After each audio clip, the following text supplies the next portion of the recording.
2020년 2월 26일 고칼의 10분 브리핑 시작합니다. 재민일보부터 살펴봅니다. 제주 지역에서 지난 주말 코로나19 확진자가 발생했죠. 도내 대표적 관광지인 중문을 찾아 타격을 입은 산업 현장의 모습 전하고 있습니다. 웬만하면 손님이 끊이지 않는다는 유명 프랜차이즈 카페의 한산해진 모습이라든가 호텔 예약의 90%가 취소되고 있다는 현장의 아우성 담고 있습니다.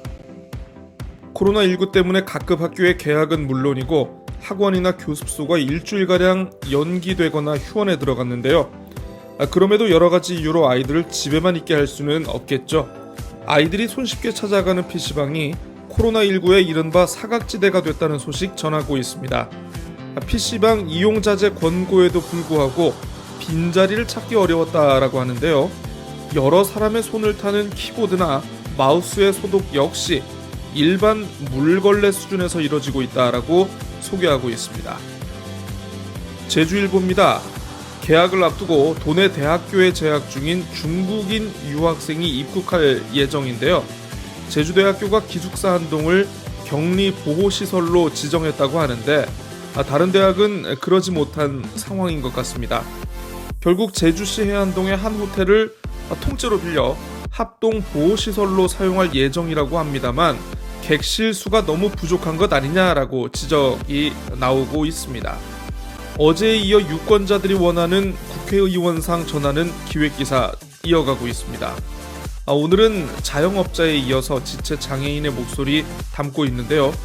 장애인 일자리 개발은 물론이고 주거와 의료 등 제도적 보완에 적극 나설 수 있는 국회의원을 바라고 있군요. 제주 지역 음압 병상이 모두 17개로 코로나19 사태에 대처하기에는 턱없이 부족한 것 아니냐라는 지적이 제기됐습니다. 제주도가 결국 제주의료원과 서귀포 의료원, 제주대학교 병원을 전담병원으로 지정해서 464개의 병실을 확보하기로 했는데요. 이를 위해 기존 병실에 있던 환자들을 다른 병원으로 옮기는 이른바 소개 명령을 내렸다고 하는데요. 기존 환자와 보호자들의 반발이나 논란을 최소화하고 계획대로 잘 추진할 수 있을지 궁금해집니다. 저도 마찬가지입니다만 이 방역복이 주는 시각적인 효과가 다른 시민분들께도 꽤나 큰가 봅니다. 시내에서 방역복을 착용한 119 구급대원의 모습이 이게 사진에 찍혀서 SNS에 퍼졌다고 하는데요. 결국 제주시청에서 코로나19 확진자가 발생해서 방역당국이 이게 뒤를 쫓고 있는 거다라는 가짜뉴스로 둔갑하는 수준에 이르렀다고 합니다. 소방서와 119 센터에 투입된 전담반 이분들 수시로 현장을 확인하는 분들이라고 하니까 너무 놀라실 필요는 없다라고 기사는 전하고 있습니다. 한라일보 넘어갑니다. 중앙재난안전대책본부가 21만 5천 명에 달하는 이 신천지 교인 명단을 확보해서 지자체별로 배포했다고 하는데요. 이 가운데 제주 지역 신도가 2천 명가량으로 추정되고 있습니다만 이미 과부하가 심각한 상황에서 제대로 행정이 신자들의 동선 확인이나 감염 여부 확인할 수 있겠느냐는 우려의 목소리 전하고 있습니다. 그래도 할 거는 해야겠죠. 사이드 기사 살펴보죠.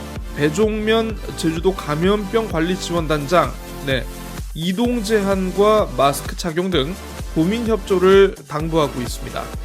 중국의 강제 이동 제한 조치 사례를 언급하면서 필요성을 강조했다라고 합니다.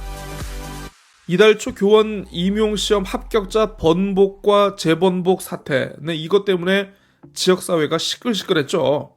이성문 교육감이 결국 어제 머리를 숙이고 공식 사과했습니다. 18일 만이라고 하는데요. 합격자 번복에 대해 이 교육청이 자체 감사 결과를 발표하며 재번복을 한 지난 13일 자신은 집무실에서 상황을 지켜보며 사과문은 직원이 대신 낭독하도록 하는 이른바 노쇼 사과로 진정성을 의심받은 바도 있는데요. 어쨌든 뒤늦게라도 사과에 나서니 더 이상 문제 제기하고 싶지는 않습니다만 임용 상황 점검 계획 이게 좀 미덥지 않은 구석이 있습니다. 4개 일간지 가운데 한라일보만 이 내용을 담고 있는데요. 지난 10년 동안 치러진 임용시험을 모두 들여다보겠다라는 것까지는 좋은데 상대적으로 객관적이라고 할 수 있는 제주도 감사위원회는 3년치를 하고 나머지 7년치의 분량은 교육감이 직접 통제하는 감사관실이 진행할 예정이라고 합니다. 당연하게도 기사가 지적하는 것과 같이 객관성 그리고 신뢰성 문제가 제기될 수밖에 없겠죠. 그리고 10년이라는 시간적 범위도 혹시 어떻게 결정한 건지는 모르겠습니다만 문제 발생하면 나만 잘못한 거 아니다 이렇게 빠져나가려는 그런 꼼수는 아니길 바라겠습니다. 네, 사과는 뒷북으로 하고 감사는 셀프로 마무리하려는 이 이성문 교육감님의 모습, 도민들은 어떻게 바라보고 있을지 생각을 혹시나 못하시는 건지 궁금합니다. 네, 마지막으로 제주 신보입니다. 톡기사로 제주 지역 내 신천지 교인 전수조사 착수 소식과 함께 전담병원 지정에 따른 제주 의료원 등의 소개령 종합해서 보도하고 있습니다.